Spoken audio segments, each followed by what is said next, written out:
মানে কোন কোন জায়গায় আরও কি এই ক্যাম্প যদি ওয়ার্ডে ওয়ার্ডে যেত, বুথে বুথে যেত, নিশ্চিতভাবে সেটা অনেক ভালো হতো।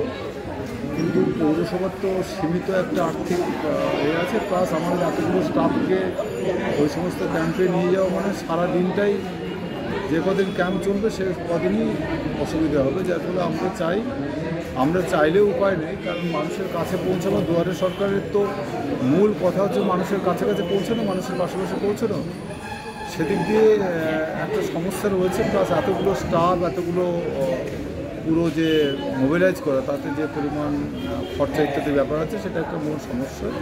যার ফলে আমরা একটা জায়গায় কনসেন্ট্রেট করে সমস্ত মানুষজনকে নিয়ে এসেছি। তাছাড়া দুয়ারে সরকার তো কন্টিনিউয়াসলি এর আগেও হয়েছে, এটা নবমতম। সুতরাং স্বাভাবিকভাবেই আমরা মনে করছি যে এতেও মানুষের কাজ হবে। এবং বার্ধক্য ভাতাটা নিয়ে মানুষের খুব ইন্টারেস্ট রয়েছে, সেই বার্ধক্য ভাতাটা দীর্ঘদিন ছাড়া হয়নি, সেটা নিয়ে মানুষের একটা ক্ষোভ রয়েছে। বিধবা ভাতা নিয়ে মানুষের ক্ষোভ রয়েছে। স্বাভাবিকভাবেই তারা ক্যাম্পে আসছে, একজন 3 বার 4 বার 5 বার করে জমা দিয়েছে।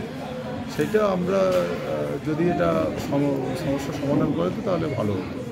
আচ্ছা, এইখানকার যারা বয়স্ক মানুষ আসছেন বা প্রতিবন্ধী মানুষও তো থাকতে পারেন, তাদের জন্য আলাদা করে কোনো বসার বা প্রতিবন্ধী আমরা এর আগেও বা ছোটো বাচ্চা নিয়ে যদি আসে, আমাদের যে ছিল, আমাদের একটা হেলথ সেন্টার আছে, সেখানে আমরা প্রতিবন্ধীদেরকে আলাদাভাবে ট্রিট করি এবং নিচে উত্তমভাবে অ্যাকচুয়ালি নিচে বসে, নিচেই অন্য সময় বার্ধক্য ভাতার জন্য নিচেই ফর্ম নেওয়া হয়। কিন্তু এটা দুয়ারে সরকার বলে এটা দোতলাতে অসুবিধা। এছাড়াও আমাদের অন্যান্য ব্যবস্থা রয়েছে, এরা উঠতে পারছেন না, আমাদের হুইল চেয়ারের ব্যবস্থাতে, সেই সব দিয়ে আমরা ওদেরকে করতে।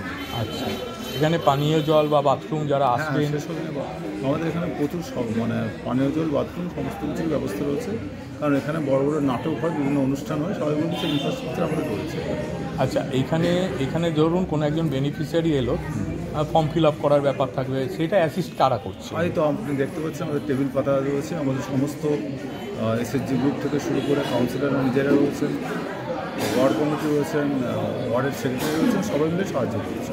আচ্ছা, আরও কিছু ইমপ্রুভমেন্ট কি করার ভাবনা চিন্তা রয়েছে আগামী দিনে যদি কিছু এরকম আবাস দুয়ারে সরকার হয় বা স্পেস যদি আমরা বাড়াতে পারি, যেটা একটু আগেই বলেছি যে আমরা ওয়ার্ডে ওয়ার্ডে এবং মানুষের কাছে পৌঁছতে পারি, সেটা নিশ্চয়ই আরও মানুষের কাছে ফুটফুল। আচ্ছা, এই ক্যাম্পটা হওয়ার কতদিন আগে থেকে আপনারা প্রচার করছেন যে ক্যাম্পটা? 15 দিন আগে থেকে প্রচার করছি, ডেলি ওয়ার্ডে ওয়ার্ডে মহল্লে মহল্লে মাইক প্রচার করেছে। আমাদের ওয়ার্ড কমিটিগুলো মিটিং ডেকেছে স্থানীয়ভাবে, এভাবে মোবিলাইজ করা হয়েছে যাতে করে মানুষ ন্যূনতম সমস্ত সুবিধা পেতে পারে। থ্যাংক ইউ, অনেক ধন্যবাদ। আপনার নামটা আর আপনি? আমার নাম ডক্টর দীপেন্দ্র মন্ডল, আমি চেয়ারম্যান তামিলনাড়ু পৌরসভা। Thank you.